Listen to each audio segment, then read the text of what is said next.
السلام عليكم ورحمة الله. تحية طيبة للجميع. عودة إلى الملف السوري والحديث عن توقعات بشن تركيا عملية عسكرية في شمال سوريا. راح نتابع إن شاء الله الحدث ونحلله أكمل تحليل. في البداية احنا قبل أسبوع تقريبا في إحدى الحلقات نزلنا وقلنا أنه هناك في مبعوث أمريكي قادم إلى تركيا، المبعوث الأمريكي المختص بالشأن السوري. قابل اللي هو المتحدث باسم الرئاسة التركية إبراهيم قالن، وتحدثنا في الأخبار أنه فتحوا موضوع إدلب والحديث عن قضية اللاجئين السوريين. لما نحن نتكلم عن قضية اللاجئين السوريين بدنا نتذكر الشريط الحدودي الذي تسعى تركيا لبنائه مع سوريا بعمق 30 أو 35 كيلو بهدف جلب اللاجئين ومن أجل إحداث تغيير ديموغرافي أو درع أو حزام أمني تركي في هذه المنطقة ضد قيام دولة كردستان. هذا الأمر تكلمنا فيه وفصلناه كثير في الحلقات السابقة ومن قبل سنوات أيضا. طيب الآن إيش الأحداث الجديدة وإيش علاقة التفاهم التركي الروسي بشأن عملية عسكرية تركية قادمة في شمال سوريا؟ طبعا الآن لو اتجهنا إلى الخارطة من أيام سنجد أن تركيا تقوم بقصف منطقة عين عيسى، مدينة الآن هذه مدينة سورية تحت سيطرة الأكراد، تتعرض للقصف التركي تمهيدا لعملية اجتياح لها عما قريب، وهذا راح نشوف الآن تفاصيله. أما بالنسبة للتفاهم الروسي التركي، احنا تكلمنا سابقا قلنا تركيا بدها تقيم دولة في منطقة شمال سوريا بعمق 30 أو 35 كيلو، اللي هي منطقة الحزام الأمني التركي من أجل تدمير مشروع دولة كردستان. تركيا لاحظنا احنا كل مرة تركيا مثلا بدها تقوم بأي عملية عسكرية في شمال سوريا بالتوافق مع الروس. مثلا تركيا لما تقدمت في هذه المنطقة اللي هي منطقة رأس العين اللي هي منطقة عملية نبع السلام، آخر منطقة تقدمت فيها في شمال سوريا، لاحظنا انسحاب تركيا من مناطق من جنوب إدلب، تم إسقاط مناطق في جنوب إدلب. وكل مرة تركيا بتتقدم فيها في منطقة جديدة في الشمال السوري بيتم إسقاط مناطق جديدة في إدلب. هذا يعني إحنا السيناريو المعتاد بناء على التفاهم الروسي التركي. طيب الآن لو قلت لي كيف أنت عرفت أنه هناك في تفاهم روسي تركي، بدنا نشوف هذا الفيديو اللي هو من قناتين الآن، من قناة روسيا اليوم اللي هي قناة إخبارية. نشوف في لقطة ظهرت في اجتماع ما بين أردوغان وما بين بوتين، ظهرت فيه خريطة شمال سوريا. نقوم بتشغيل الفيديو ولنشاهد.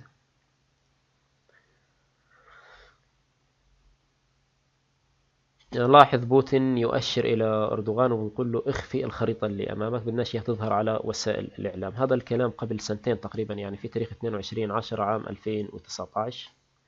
الآن الصورة اقتربت. لاحظ معي الآن إلى خريطة سوريا، ستجد أن المنطقة الشمالية من سوريا مثل ما نشاهد الآن مرسومة وجاهزة كحزام أمني لتركيا. يعني حتى نظرة بوتين نظرة شخص خبيث في الفيديو، وكأنها يعني كأنه شيء مقصود. نعيد المشاهدة مرة أخرى مثل ما نشاهد. يعني هذه أقرب صورة اللي هي تقريبا هذه الصورة اللي احنا نشوفها الآن، الحزام الأمني في منطقة شمال سوريا. طيب الآن بالنسبة للتوقعات بشأن شن عملية عسكرية تركية في هذه المنطقة، أول شيء بدنا نلاحظ في شيء حصل منذ الأمس، يعني في شيء، هذا الشيء له علاقة بهذه العملية العسكرية. نذهب الآن ونتابع الأخبار ونشوف البداية من هنا. إيش الخبر هذا؟ بيقول تركيا تنوي الانسحاب من مواقع جديدة بإدلب السورية الآن. طيب هذه قناة عربي 21 أو صحيفة عربي 21. طيب صحيفة جوراليزم بوست هيها اللي نشوفها الآن أيضا تتكلم عن هذا الخبر، بتقول أن تركيا تنوي الانسحاب من مناطق جديدة من نقاط جديدة من إدلب. أيضا هذه الصحيفة تتكلم عن تركيا ستنسحب من 5 نقاط جديدة شمالي سوريا. وأيضا هذه الصحيفة تتكلم وتقول الجيش التركي يستعد لإخلاء نقطتي مراقبة جديدتين في ريف إدلب. طب احنا تعلمنا سابقا، بدناش احنا نعيد ونزيد السيناريو اللي هو الانسحاب التركي من مناطق إدلب يقابله تقدم تركي في مناطق جديدة في شمال سوريا، وبالتالي القصف التركي على عين عيسى والتي ترفع الآن الأعلام الروسية ينذر أن هناك في تفاهم ما بين الروس وما بين الأتراك. وأيضا ممكن الروس الآن مثل ما نشوف الآن أنهم ممكن أيضا هم بجلدوا قاعدين الأكراد، لأنه الأكراد هيك شوي متعنتين معهم، برغم أنه هذه في اتفاقية لدخول قوات النظام لعين عيسى ومنطقة منبج، لكن بيتم جلدهم الآن، بيتم ابتزاز الأكراد عن طريق تحريك التركي عليهم في هذه المنطقة. وبالتالي تركيا الآن تستعد لإخلاء نقاط. أنا طبعا ما جبت أسامي النقاط الموجودة لأنه مش حديثنا هذا الشيء، لأنه أصبح الأمر معتاد. فالمناطق اللي راح تسقط في منطقة إدلب شايفين الخط الأزرق اللي هو طريق M4، طريق دولي هذا. هذه أنا بتوقع هذه المنطقة راح تسقط، اللي هي منطقة جبل الزاوية والمناطق المحيطة بها، حتى الخط الأزرق اللي هو بيمثل الطريق M4. هذا الطريق اللي احنا بنشوفه الآن باللون الأزرق هو طريق يربط ما بين شرق سوريا حتى غرب سوريا، حتى الساحل، حتى منطقة اللاذقية.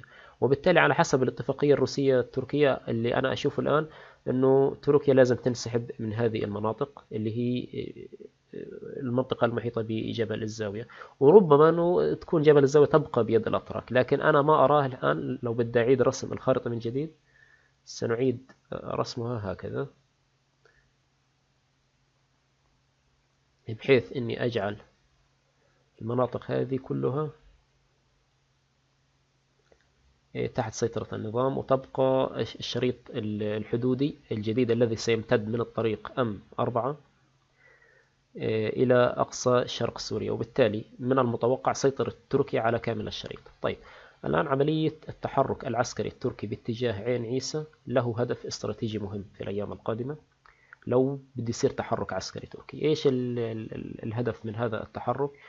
نتجه الآن إلى الخارطة ونقوم برسم المنطقة المراد إسقاطها. الآن نفترض أن هذه المنطقة اللي راح يتم إسقاطها. هذه المنطقة الجديدة الآن اللي تظهر باللون الأخضر هي المنطقة القادمة بالنسبة للجيش التركي، بحيث أن الجيش التركي حيشن عملية عسكرية حتستهدف مدينة عيسى كخطوة أولى.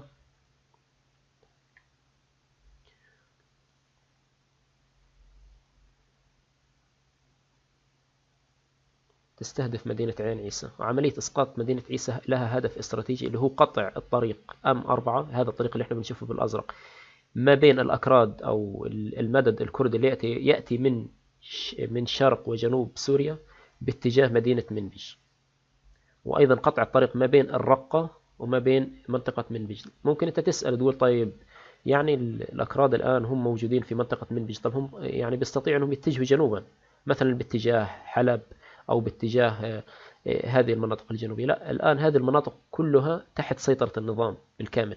يعني الأكراد أصبح الآن شبه محاصرين. الآن لو قمنا برسم الطرق المؤدية مثل هذا الطريق اللي احنا نشوفه باللون الأصفر، الآن الأكراد لو بدهم يتحركوا أو الميليشيات الكردية بدها تتحرك من مدينة منبج باتجاه حلب، مقطوع الطريق من جهة الباب تحت سيطرة تركيا، طريق M4 مقطوعة. أيضا ما لهم إلا طريق واحد اللي يسلكوه، إنهم يتجهوا من هذا الطريق باتجاه الشرق حتى منطقة عين عيسى، ومن عين عيسى إلى منطقة الرقة. وعملية السيطرة على عين عيسى الآن لو قمنا برفعها، الآن هي هذه المنطقة ليست خضراء، منطقة حمراء. منطقة عين عيسى تربط منطقة الرقة بمنطقة منبج، وبالتالي عملية قطع هذه المنطقة تمهيدا للانقضاض عليها في الأيام القادمة. وبالتالي نقوم برسم تخيلي لهذه المنطقة تصبح هكذا شكلها لو سقطت في الأيام القادمة.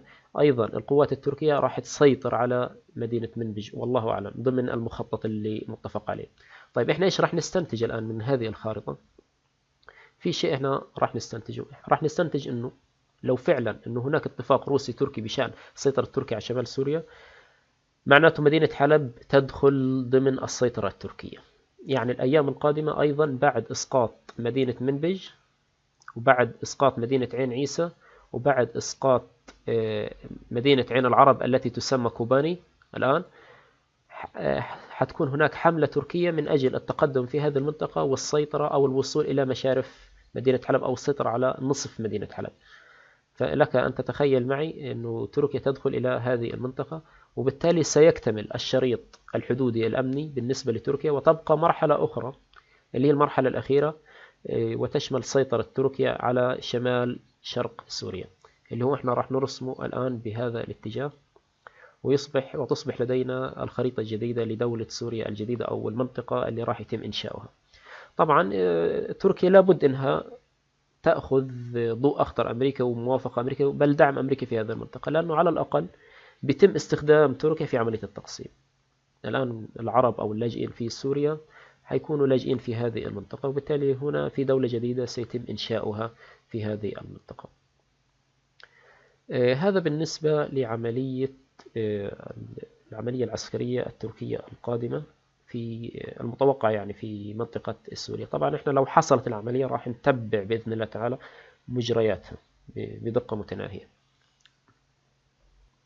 طيب بالنسبة للشأن الروسي، أنا قلت في بداية الحلقة ممكن أنه الروس هم بيبتزوا الأكراد بحيث أنه الأكراد يخضعوا ويخنعوا ويسلموا هذه المناطق للنظام السوري، بحيث أنه ممكن يكون في توافق تركي روسي أنه النظام يكون موجود في هذه المنطقة أهون من وجود الميليشيات الكردية، على حسب ما يتم الاتفاق عليه ما بين الجانب الروسي وما بين الجانب التركي.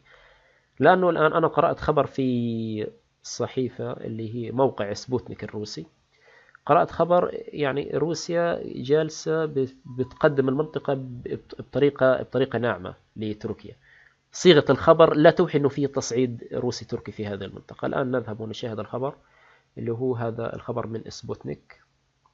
إيش بيقول الخبر؟ مدينة عين عيسى الاستراتيجية بين خيارين، تسليمها للجيش السوري أو في سيناريو عفرين.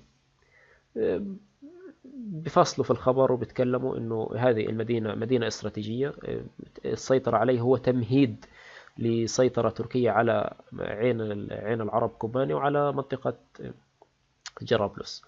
ومن خلال قراءتي عن الخبر ما لاحظت انه روسيا يعني تهدد او انها بتعتبرها مثلا منطقة محرم على دخول الجيش التركي، وبالتالي هذا ينذر انه ما يحصل هو تفاهم ما بين الجانب الروسي وما بين الجانب التركي، بحيث انه متفقين هم في السابق، وبدليل الفيديو اللي حضرناه قبل قليل يعني من سنتين هم متفق اردوغان مع بوتين على رسم الخريطة في شمال سوريا.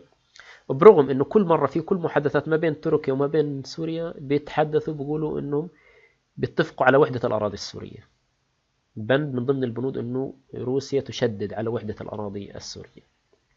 ممكن انه يتم انشاء يعني دولة هنا تكون اتحادها مثلا يكون فيدرالي، توافق ما مع النظام السوري في الأيام القادمة. هذا باختصار بالنسبة لقضية أو احتمالية شن تركي لعملية عسكرية جديدة في منطقة عين العرب وعين عيسى ومنطقة منبج، وإن شاء الله تعالى سنتابع مجريات الأحداث، والسلام عليكم ورحمة الله.